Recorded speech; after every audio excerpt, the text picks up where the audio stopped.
Hello, hello. Welcome to episode 4 of Baki Taki, the podcast where we talk Baki or Bak Taki, depending on the episode. For any new listeners, this show is where I bring on my friends and ask them about a show that they've never watched before, Baki.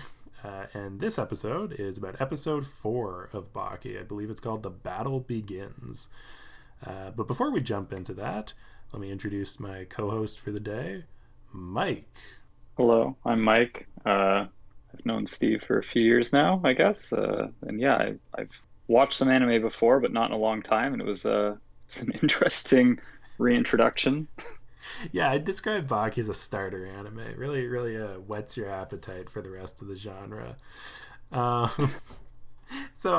before we jump in, I've just two icebreaker questions I always ask. The first one, so we can get a sense of your taste. Other than Baki, what TV shows are you currently watching? I am currently watching Bosch Legacy, which just came out, which is like a continuation of the Bosch series that Amazon creates. Mm. And I wanted to pick up like a comedy, so I've been watching Veep. Veep's really good. Yeah, and it's great because it's short too. So it's like you can watch one and you don't have to pay like a ton of attention either. You can kind of watch one and stop, and the cast is fantastic. Cool. Okay, and last question. Before watching this episode, what did you know about Baki? I Googled Baki to see where to watch it, learned it was on Netflix, and then read the Netflix, like, whatever, 3-sentence synopsis of the series. So something about this guy being a great fighter, and there's something with death row inmates, but I kind of skimmed through it, so I didn't pay too much attention. It's called synchronicity. 5 unrelated criminals on death row spontaneously left the same message and are heading for Tokyo. I tried to piece it a bit together while watching it, but I gotta say that it may not have made a ton of sense. Yep, and that's sort of the intention of this podcast, honestly. All right, so let's get right into it. So a lot happens in this episode. This is definitely has a few of my favorite moments in the show, but I guess just to start off, we start off where we ended the last episode with Mr. Tokugawa explaining the rules of the fight that's about to happen. Can you walk me through what happened in that scene, Mike? Or at least how you interpreted it? It was he I guess introduced the battle and was like, so it's gonna start now, and they're all kind of like, but what are the rules? It's kind of like, well, it can begin any time. I can't remember. It's the guy with the Polish name, Sikorsky, who was like, a real battle is only one that you're not prepared for. You, Sikorsky! You suggested that a fighter who fights only on cue has no right to call himself a martial artist. And so they're like, yeah, it sounds great. So it can start whenever. And then he's like, so it started. And like, just kind of, they keep repeating that for a while. Hell, all I want to know is, when do we start fighting? How about right here, right now? That's what real combat's about. It can happen at any time. It could happen right now. Once combat begins, perhaps combat's already begun. Indeed, the game has begun. As of right now. Yep, it's pretty circular. I guess I'm assuming this guy is Baki, because I don't really think they use names too much. There's sort of like, this guy was the champion of something before. That guy young was guy. Baki. Yeah, and then eventually he's like, okay, I got things to do, and just kind of leaves. Yeah, it was funny how they were all like, the fight starts now, and then everybody just walked home. Especially because a lot of these guys don't even have homes. They just flew to Japan for this. Yeah, they left. I didn't know they flew to Japan, but then there was like a scene afterwards where like a guy went back to his prison cell, I think. Having no context, I assume he broke out. Yes, he so that's Spec. He originally was in a submarine, and he broke out of that. It was a submarine jail, and then when he showed up in Tokyo, he purposely got arrested so that he had a place to sleep and get food. But as you can see, he can bend walls and bars with his bare hands, and like much like the Hulk, and so he leaves whenever he wants. Nice. I mean, that's a great skill to have. Yeah, Yeah, these guys really are like Renaissance men. Yep. Um, yeah, that's one way to put it. Yeah. So yeah, so that's the initial scene. Everybody just sort of wanders off from that. But we do have two confrontations this episode. I don't know which one's more crazy. But I wanted to talk about Dorian and Dopo Arachi first. So that's the I don't know if you got the names, but this was the big giant American and the guy with the eye patch.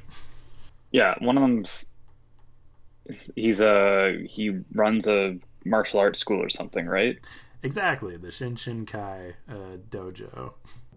Dopo Orochi, also known as the God of War, founder of the Shinshinkai School of Karate.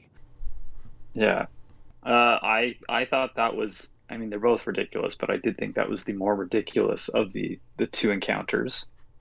I mean, I guess, like, should I just describe kind of what I thought was the most ridiculous part? Well, just walk us through the fight and what you were thinking as it happened.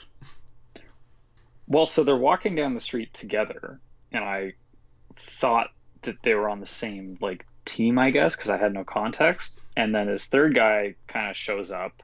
Retsu. And yeah, and the I guess the American guy and Yatsu knew each other or something, and they exchanged some words, and our martial artist master was like, oh, so you guys know each other, that's great, we can skip introductions or whatever. And then the guy's name is Dorian, right, the American, he just gives him a nice sidekick, which I was like, oh, I thought you guys were like together. Fight continuity editor Steve here. It's actually Dopo who first throws a duffel bag and then kicks Dorian in the face. Just keeping the record straight here. Sorry for starting this without you, Retsu, but I just couldn't help myself.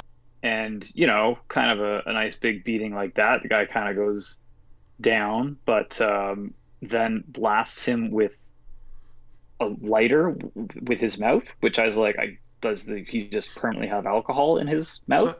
They showed a flask. The funniest thing is the reason that Retsu knows Dorian's the big guy. The reason that Retsu knows him is because the last time they met, he did the same thing and blew fire into his face. So he does seem to keep a flask of potentially alcohol. I honestly think it's gasoline, but it does seem like it's his go-to trick. Oh, yeah, but master martial artist there was apparently prepared for this. Just what do you call it? The circular defense. It's the perfect one of these. defense. Yeah, just let me make some circles and the fire doesn't hurt me. Of course, the perfect defense. Mawashi Uke. That's right. It's a circular defense combining multiple blocking techniques, known as the King of Blocks. Arrows, guns, flamethrowers, whatever you got, bring it. Which, if that works, that's great. Good for you, Why not? I can't prove it wrong, not being a martial artist myself, I cannot say for certain that it does not work. But yeah, he pulls off the defense move, and then I don't know if something else happens in between this, but he I think it's his arm or his hand is sliced off, which was comical, I guess, in a way, like just kind of a little bit of excess bleeding, and then he's got just like this very awkward looking stump. It was a very clean cut, It was. Well, it yeah, looked like something you'd see at the butcher's. Yeah, it's like there's no no little bits hanging out or anything. It was like it's in, I guess, in like the drawing, it's like a perfect circle. Like maybe that's part of the defense. It's his arm has just become one with it. And that they did a nice little flashback of showing how he got this tiny micro or nanometer nanofiber. Yeah, nanofiber cord that he slipped over it, and then he was talking about how science works for crime. that was the best. I mean, like, the determination to, first of all, not break when your hand gets cut off, but then to not break while your assailant goes on a monologue about the history of criminals and research and development funded by organized crime. You see, the history of mankind has been one of unremitting forward progress. And that's why we have so many wonderful gadgets today. Science is continuously making things stronger. And for whom was it developed, this remarkable, almost magical wire? For magicians, perhaps, to help them deceive and baffle their audience. It's really quite extraordinary. An aramid carbon fiber titanium composite. Used in body armor and space weapons. Yeah, I love that speech. That's honestly why I watch Baki, is for moments like that. Oh, I mean, it makes you really think, could this be real? Yeah, it gives you some pause, and then it proceeds with, well, I'm happy you cut my hand off, because now I had been doing this training of, I can't remember what it was called, but he was punching his hand through a wood block, and his hand was all mangled or whatever. And he's like, I just wished at that moment I could punch as hard as I wanted to without breaking my hand, and now I can. Just with the stuff. Funny thing is, I did some spear hand training years ago. Hurt like hell. Slamming my fingers into those bamboo posts made me start to wish I didn't have any damn fingers. 'Cause then I could go around punching as hard as I wanted. Well, that's the whole, I guess that's part of the karate defense technique, because, if somebody ends up cutting off your hand, they've only made you stronger. Oh, yeah. Also, throughout this whole scene, Doppo is flexing his fist into his shoulder so that no blood comes out of his gaping hand hole. I guess. I did forget about that. He said it's good you've applied pressure to stop the bleeding. I see that you've already managed to stem the bleeding by applying pressure. Well done. Yeah. Oh my god, that's one of my favorite fights. And oh man, Doppo got introduced I think 2 minutes before this episode started, and he's already lost his hand 5 minutes into this episode. Oh, well, that's fast character development, I guess. Yeah. You can't really argue against losing a hand as character development. I guess it's not character growth, it's sort of like character subtraction. I mean, I don't know the characters yet, but maybe it's like his origin story, he was this guy and he lost his hand, and what's he going to be next? Just wait until you see the next time he shows up. I don't know. Baki has a problem where there's a lot of blood, there's a lot of violence, but if you it's like Pokemon. Like if you go sleep in a bed, the next day you're gonna wake up feeling ready to go. Yeah, it's a pleasant world. Yeah, there's a lot of blood, but on the downside, it's got its upsides. So the other big fight, and this one is that was one of the more, I'd say, badass type of just cool fights in the show. The next one's definitely one of the weirdest ones. This is the Sikorsky subplot with the name of the man who kidnaps him is Kanji Igari, a pro wrestler who has a feud with Sikorsky because he got his face cut open. Can you walk us through what happened in that encounter? Yeah, so I guess, Sikorsky is walking through a park at night, I guess, when the wrestler, basically Kanji, appears in front of him and it's like, I'm going to get you for what you did to my face. And Sikorsky kind of looks at him and is like, well, okay. And then his two associates come out from the shadows behind him. Huh, this is really the guy who messed up your face, boss? A death row inmate, huh? And sort of give him from the other stuff I've seen, I consider this a light beating. They kind of just hit him a bit and he falls to the ground, and they stick a marble in his mouth. It was really unclear. I assumed it was like a gumball, but it did look like a marble. Yeah, I thought it was a gumball at first, and it kind of lasted too long, and I was like, no one's blown any bubbles yet. So, but maybe it's like a jawbreaker or something. I don't know. But could be a jawbreaker. But so they get him kind of whatever, not I guess tie him up and bring him to a what looks to be like a boxing arena, I guess. Yeah, I think that makes sense. Or training area. Might be like a wrestling training place because Kanji's like a pro wrestler. Yeah. But they like tie him up into the ropes, and the two associates are like, "Man, this guy beat you up. He was, pretty easy. Do you want us to like mess him up? And like, what do you want us to basically like do to dispose of the body?" So what do you want to do now anyway, boss? After all, this guy's supposed to be on death row, right? We could kill him and nobody would even care. And he, Kanji basically pulls out a gun and then shoots him in the chest. And it's like, wow, that was kind of a bit anticlimactic to finish him off that way. But turns out this guy just wears a bulletproof vest all the time, which I guess goes back to his original point of like, it's not really a fight unless it's unexpected. And so he's always prepared is what I'm taking out of this. Like, I guess he wakes up in the morning, showers, and puts on the bulletproof vest. Yeah, I guess it was very bold. Like, he didn't have a bulletproof vest over his face. He's lucky that Kanji just shot him 6 times in the same spot. But yeah, he was prepared for that. And then Kanji says like, "What are you waiting for?" And so then he like rips out of his restraints and off the ropes. "You SOB, how long are you gonna keep up this act? You wear a bulletproof vest everywhere you go." And just immediately goes for the guy who gave him the marble gumball jawbreaker or whatever, and like, I guess he has like knives in his knuckles or something, because he just completely like slices this guy up. We were discussing this last episode. I don't think there's any reason other than that his knuckles must be unnaturally sharp, because he does this a lot. It made me like, I don't know, there's this like, I think it's a frog that will like, it has venom inside itself, and it will like break its bones like to protrude through its skin so it can like slice people up, and that's kind of what it made me think of.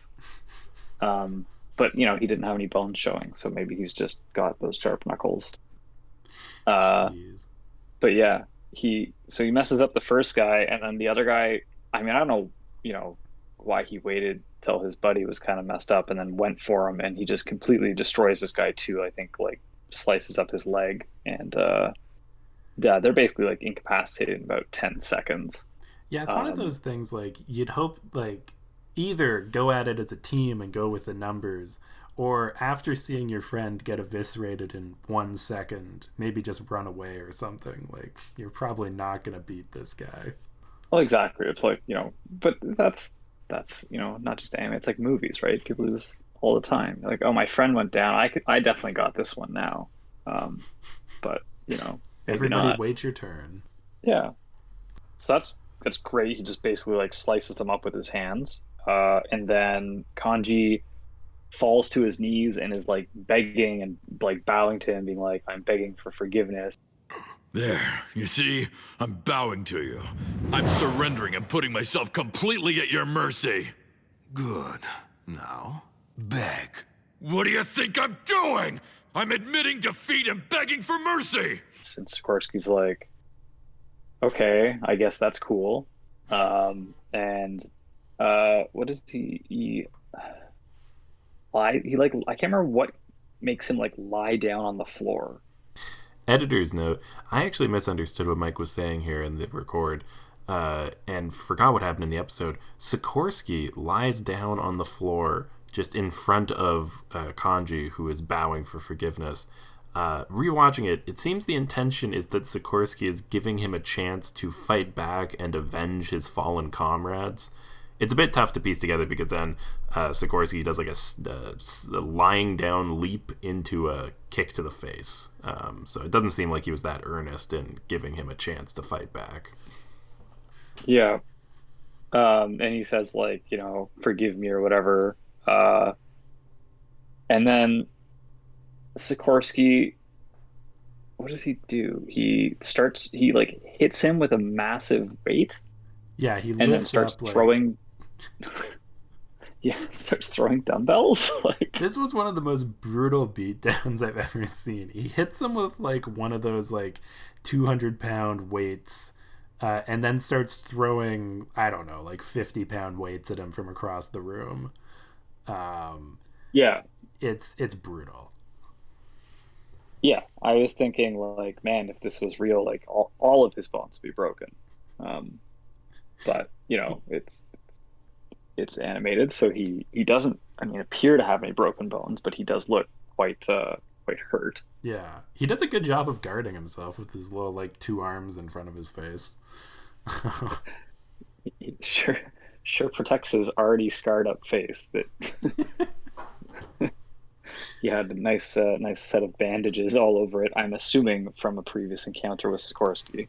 Yeah, that was another case of the old knife knuckles, right to the face.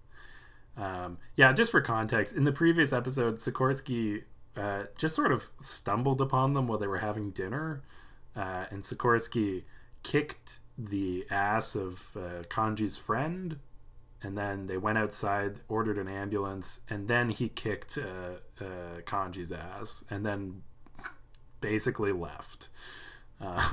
So they do have a bit of a feud, for context, but there's also almost no context.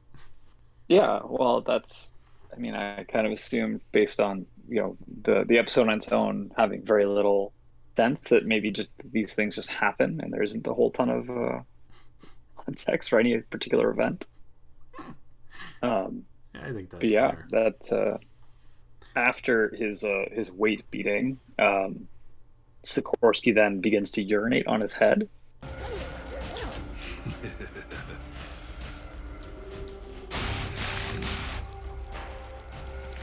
Which is a choice, I guess. You know, you've already beat this guy, and then you gotta, you know, give him the old urination. And then I guess he wasn't dead, so he like tries to like leap up or something, and I mean that was the last straw, I suppose, for Sikorsky, who then eviscerated him with his knife knuckles. Yeah. It's one of those things where like I'd say it was an impressive feat that like he was able to leap up after all that, but like overall not a good day for Kanji. Oh no, yeah. Almost like a wasted leap too. Like you got up, but then you didn't do anything. You didn't get a surprise hit in or anything. You just kind of died, leapt up, and then then got hit. He leapt up and his spirit just kept going. up and away. Yeah. Oh man, that's the second time there's been a urine plot line this season, episode 4. But yeah, we'll see when it comes up again. Yeah, what did you think of that fight? Who do you think's more scary after watching the two of them go at it, Dorian or Sikorsky? I mean, Sikorsky. I feel like Dorian's got these like tricks or whatever, but like if he doesn't have his lighter or his flask, then like what does he have? You know, and I think you know, that other guy made the same point of like, if we need science or martial arts, then what's the point or whatever? And it's like, you know, you've got your tricks, but this guy's literally got like knife hands, and not like the Edward Scissorhand kinds. Like they work like hands too. Man, I'm sure at some point in Baki they're going to introduce an actual Edward Scissorhands character. But until then, yeah, no, I'd agree. This is definitely Sikorsky's best storyline. Anyway, so those were the big action pieces for the episode. But you have the honor of dealing with our first ever Kozue subplot in an episode, which is also a roundabout way of saying the first girl to have a line in this show by episode at the start of episode 4, or by the end of episode 4. Can you describe Kozue a little bit? Yeah, I mean, she's a woman. They don't really say how old she is, but she's Baki's landlord's daughter, if I remember correctly. Yep. Also, from what I can tell, Baki lives in like a shed. Yeah, I mean, he did say that she lived next door, so landlord slash neighbor, I guess. Yeah. But yeah, I mean, she, what did she say? She was like, well, why haven't you asked me out? It must be, I guess, a little weird with me, being your, I think she said like because I lived next door, not because it was his landlord's daughter, but Yeah. he's like, oh yeah, it's, it was kind of tough, but I, finally did it. Never thought you'd ask me out on a date. Well, it's a little awkward, with you living right next door and all. So what you're saying is you've thought about asking me out before? Oh, yeah. Every single day. She's like, well, when did you want to ask me out? And he was like, well, ever since I first met you, which is nice, I think. I don't have the context. I don't know if that's creepy or nice, but it sounds nice. Yeah, I think they're a sweet couple. Yeah. And they go for a little walk and they go to hold hands, but Baki grabs her hand, and I guess to show his great strength, she's like, ow, you're hurting me. What? It kind of hurts. Oh, sorry. Not in like, my hand is crippled and broken kind of way, just like it hurts, and so he lets go and he's like, oh, sorry, and then she takes his hand, Yeah. very sweet, and so that so she can apply the right amount of pressure. It's truly a beautiful, heartwarming moment between the two of them. Yeah, there's a lot of those in that montage of them dating each other across town. I guess they went for food. I think I'm trying to remember. I think they Picturing went a shopping. diner with them. I think they went for food. I think they got harassed by some youths. Yeah, which was hilarious. To like, we're wallet inspectors. Please show us your wallet if you'd like to. And then they're like, or if you don't like to, we still want to see it. Editor's note: this first goon sounds a lot like the goon from previously in the episode, but he's a different person. Sorry to bother you. We're doing a little survey of what today's teens carry around in their wallets. Whoa, you're pretty ripped, dude. You work out? Anyway, like I said, we're doing this survey, so if you don't mind, could you take out your wallet and let us see what you got in there? Actually, even if you do mind, take it out. Great line. Yeah. I'm so glad you listened to the dub. There's so many awkward, especially when you get like background characters or like one-off characters. The dialogue's just so goofy. Oh yeah, the beginning with like the circular talking. I was like, I wonder if this is really what it translates to. Oh man, but yeah, they have a nice date, and I think it ends with them walking through a park, just together at night, very scenic. And then what's the last moment? The last moment. I don't think I remember, to be honest. I think I watched the encounter they had and them holding hands, and I can't recall what goes on next. I'll fill you in. The very last shot of the episode shows Speck, the 7 foot tall guy who is in jail, has followed them to the park, foreshadowing for something that will not really happen next episode. Oh man, nice. I did watch the ending credits and wondered if it was the same guy. Oh, the guy at the end of the ending credits? Yeah. No, that's Baki's dad. Hey, editor Steve back again. I realize we've never talked about the ending credits on the podcast before. It's very basic. It's Baki jogging, and at the end he sees Kozue. And then weirdly it pans back and his dad is looking at the sun. Let me play a little bit for you.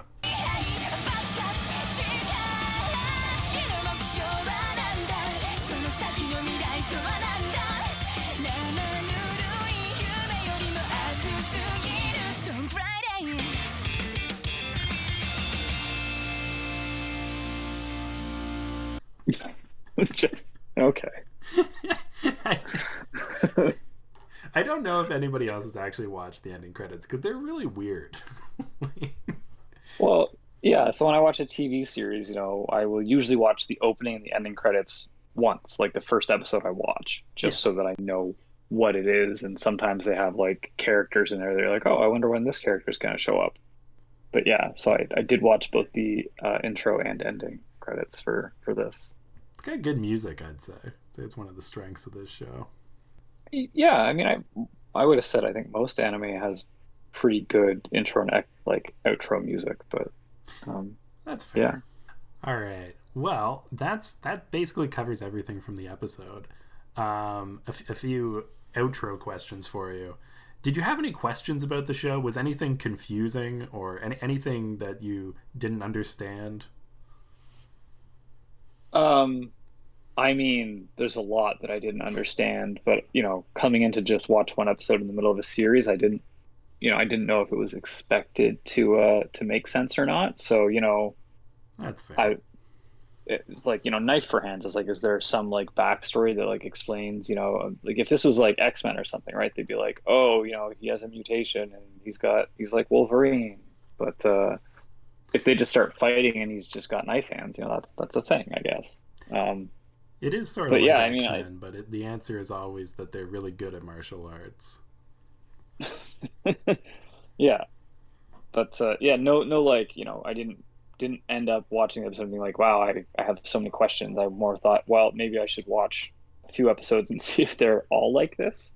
And if they are, then, that's just the style. But yeah, nothing that was like, man, I really need answers for this. I do wonder why they had escaped inmates and 5 people who what was the way they put it? I want to experience losing. Oh yes, they all want to experience the taste of defeat. Yes, that's just synchronicity, Mike. It's a pretty simple concept. 5 people across the globe had the same idea, and they all broke out of their death row prisons and swam or flew to Tokyo. It's pretty straightforward, honestly. They spent the whole first episode explaining that, so educate yourself.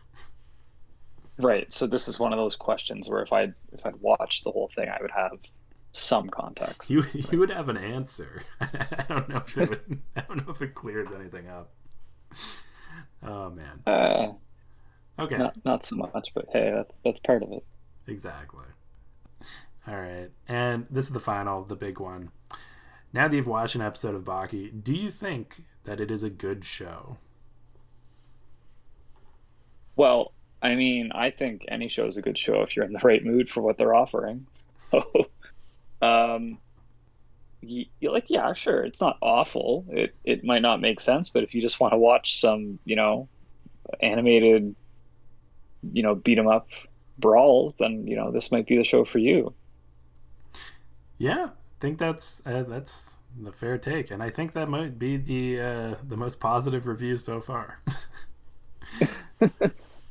I mean, I probably wouldn't choose to watch any more episodes, but I am not going to blame someone else who would.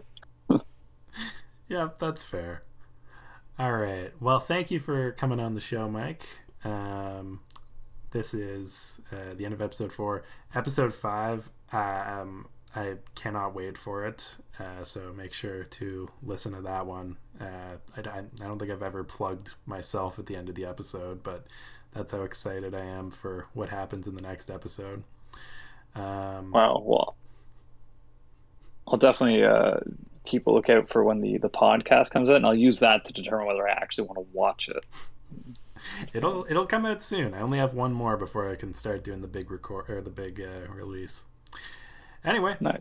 This has been Baki Taki, and we're all talked out of Baki, and I still don't have a good sign off. So see you later.